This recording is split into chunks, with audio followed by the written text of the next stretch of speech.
hi, welcome back to our vegan kitchen. So it's almost St. Patrick's Day. Woo! There's other things to do besides get drunk.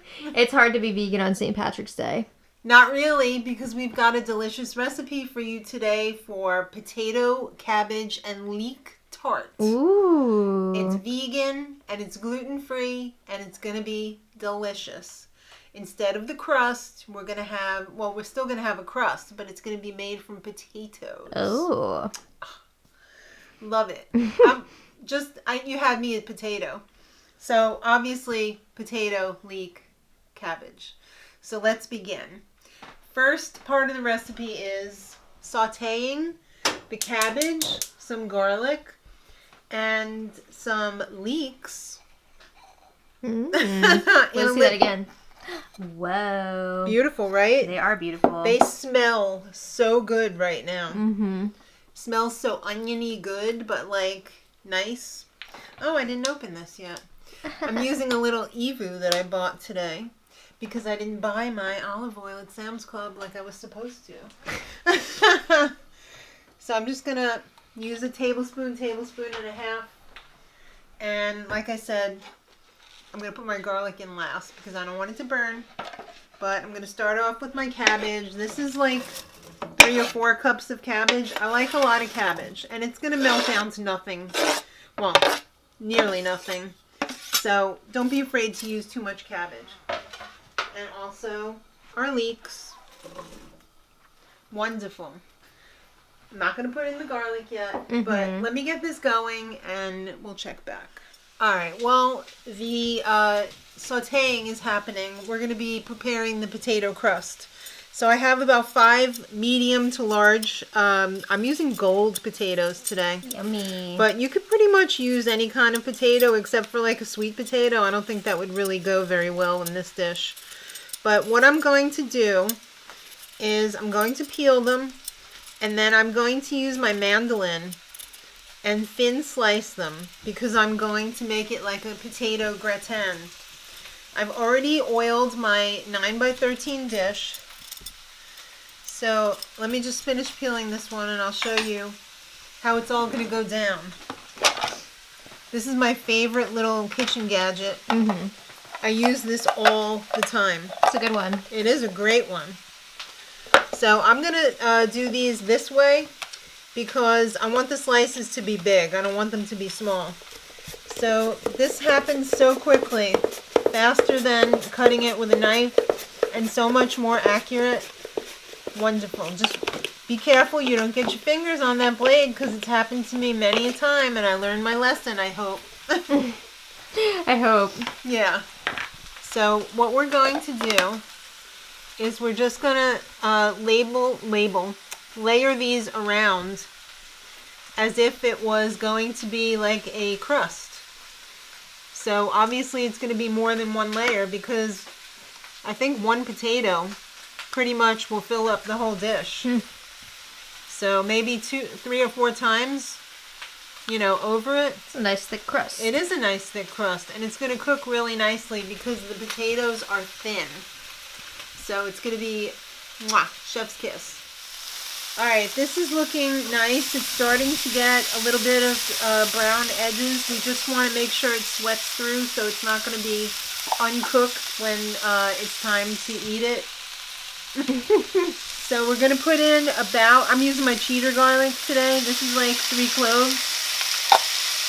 And this is a very simple recipe. We're also going to salt and pepper it to taste. So I'm going to put in a few cranks of pepper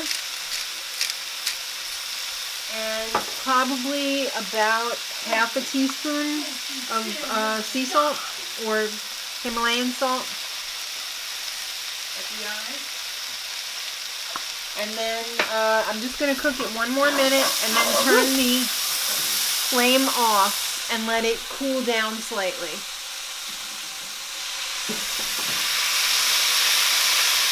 Alright, we finished our potato crust.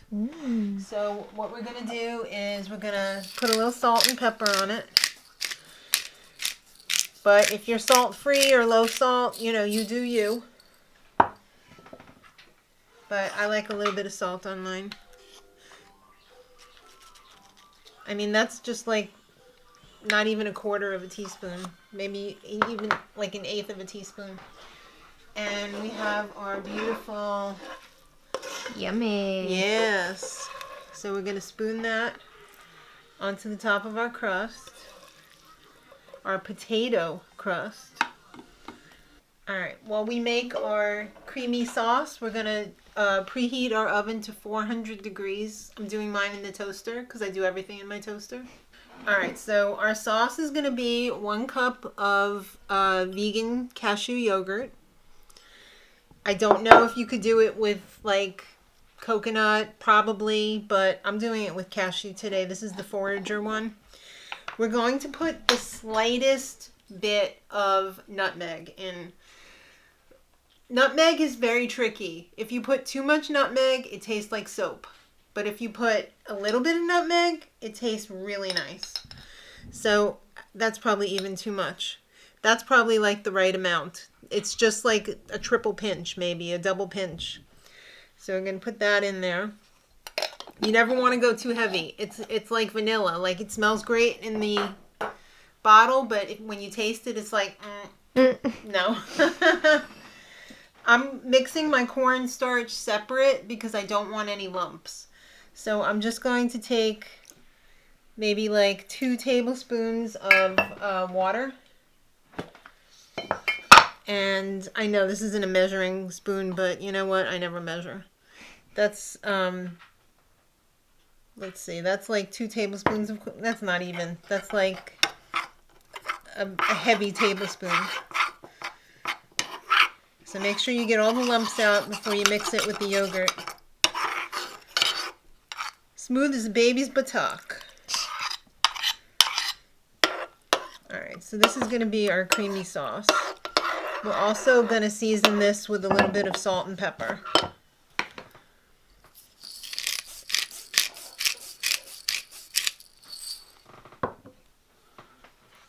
Not too much, but you know what? Again, you do you.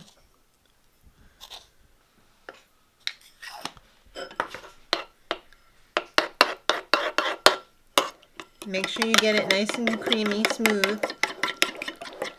This is what's going to hold together the top of the tart.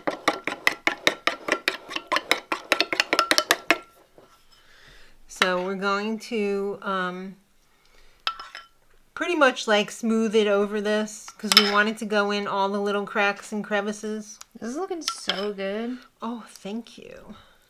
I'm going to get out a spatula in a minute because I am not wasting 1 drop of this delicious yogurt sauce.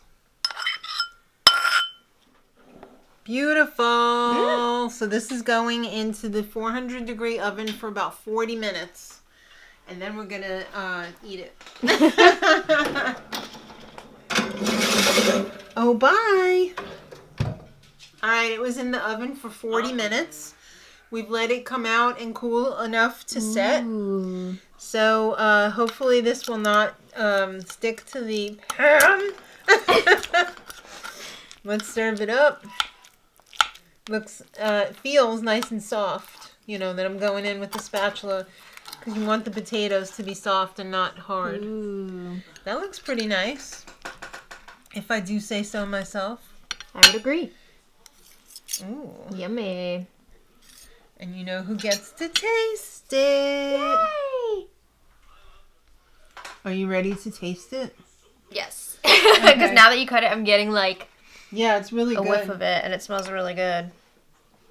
Let's see. I want to get a little bit of everything. I cannot grip this fork. Okay, here we go. Get it all. Please, no burnies. Oh. It's a little hot too. I think once it would, if it cool, you know, let it cool, it will hold together a lot better. Yeah. Even if you refrigerate it and then like heat it up the next day. That's good, right? It's almost like a quiche. That's really tasty. And it's different than what we would normally make. It's, sorry. Do I know how to use a camera? No. Maybe not. The leeks have such a nice flavor in there. They do. Mmm. It's almost like like a gratin. That's tasty. Yeah. Maybe I should just eat this before I go. No problem. Enjoy. That is really good. Let us know if you give this a try. It's a great alternative if you're going to a St. Paddy's Day celebration and you're vegan. Because, like, what are you going to do? Sit and stare at the corned beef? Ugh. Get drunk. Just No. kidding. We don't drink. No, but this is delicious. Yes. Would make again, for sure. Awesome. Mm-hmm. Love So, to hear it. let us know if you give it a try. Thanks for watching, and until next time, much love.